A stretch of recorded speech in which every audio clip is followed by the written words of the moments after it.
Welcome to mudanddirt.com. In this video I'll show you how to put a 1-inch bracket lift on your Outlander. To start off, remove both your front rack and your front plastic. That's going to give you access to your shock bolt and your shock. For our lift, we'll be using a piece of 1.25 inch angle. We'll be cutting this up and drilling holes to mount in between our shock tower and our shock. This is a pretty common lift that is used on a lot of other types of four-wheelers. Our lift should give us about 1 inch to 1.5 inches of more ground clearance to be able to clear the 29.5s and larger tires. To start, we'll take our angle, place it on the bench, and we make a mark at 2.5 inches. We'll go out, take it to our saw, we'll cut this piece, we'll make another mark at 2.5 inches, we'll cut that piece, and we'll keep on doing it until we have 4 pieces of angle. The reason why we do one mark, then cut, do another mark and cut, is because the width of the blade is going to subtract from the total length. And so if we go ahead and make our marks 2.5 inches, 2.5 inches, 2.5 inches, we're going to have 4 pieces that's not going to be the same size. Alright. Now that we have our 4 2.5 inch brackets, we're going to take measurements for our bolt holes. We're going to make a mark at 3/4 inch and 1 3/4 inches. That's going to give us 1 inch separation from center to center and give us enough room on the outside and on the inside for our bolts to go through. I'm going to do this on all the rest of them and drill them out. With our holes drilled and our brackets, now we can install them on our bike. With our foiler up on jack stands, we're going to remove the shock bolt.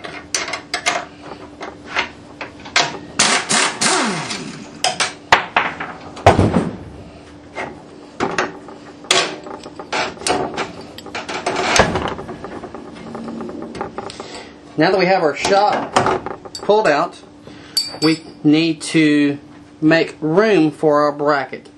Right here, there is the top of the shock mount, shock tower, comes pretty close to where your bolt comes through to hold your shock in. We need to take this piece of metal, there's 2 pieces of flat right here, and actually bend it out a little bit. Not a whole bunch, but just a little bit.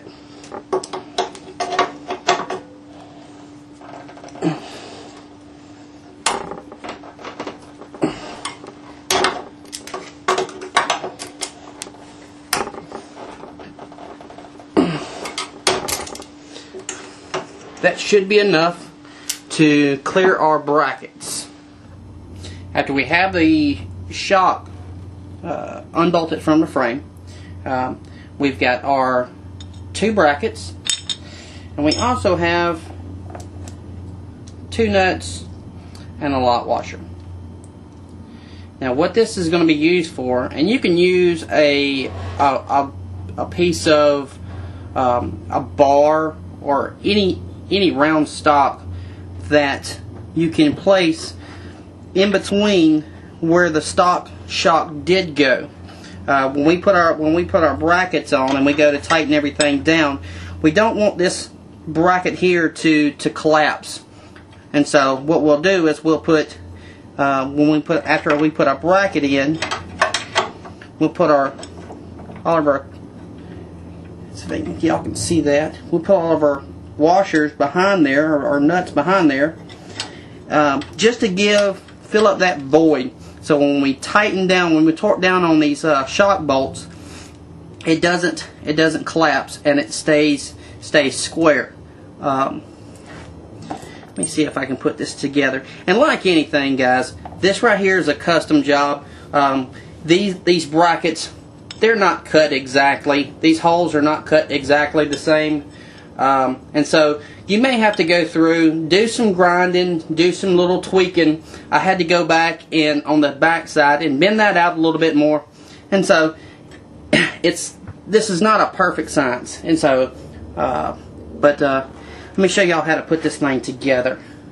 We go through, put our bracket behind on this side. I'm working on basically the left side or the driver's side of the four-wheeler.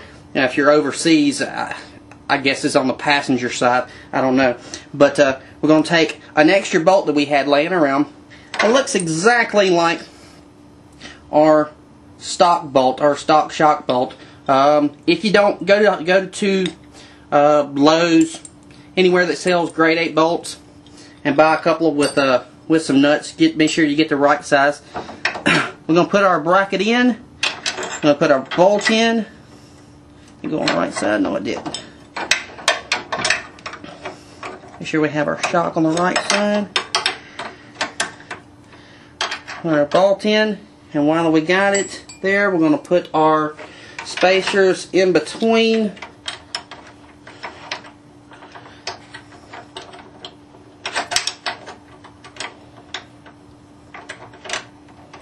Said this is not exact science, so frustrating. There we go. I'm going to put our shock bolt in, and then we'll come around on the other side, and how this bracket, the L on this bracket comes here and then goes back. We're going to put this bracket in going the other way, so it's going to go on the back side. Alright, we're on the other side. I already put my bracket on, and what you didn't see was that this bolt hole didn't line up perfectly with this bolt going through. It's a little tight, so I had to finagle it in. No big deal. Then we'll go through, put our nuts on.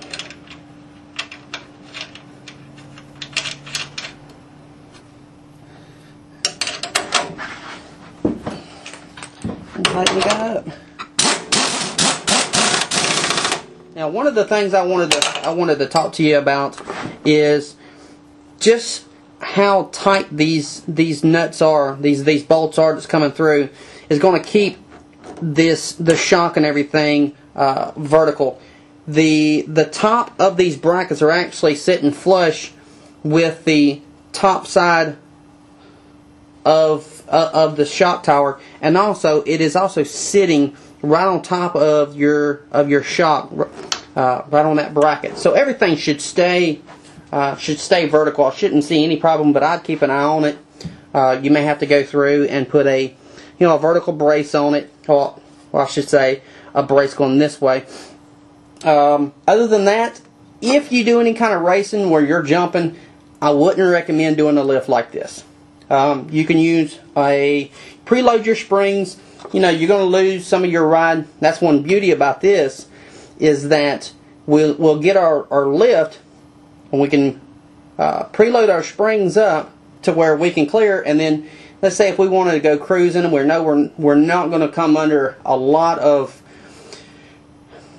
flex where the tires might hit the back side of our headlights, we can loosen up our suspension, soften our suspension up, and get our ride back. Whereas if you got a pipe lift, the preload on the spring really hurts your ride.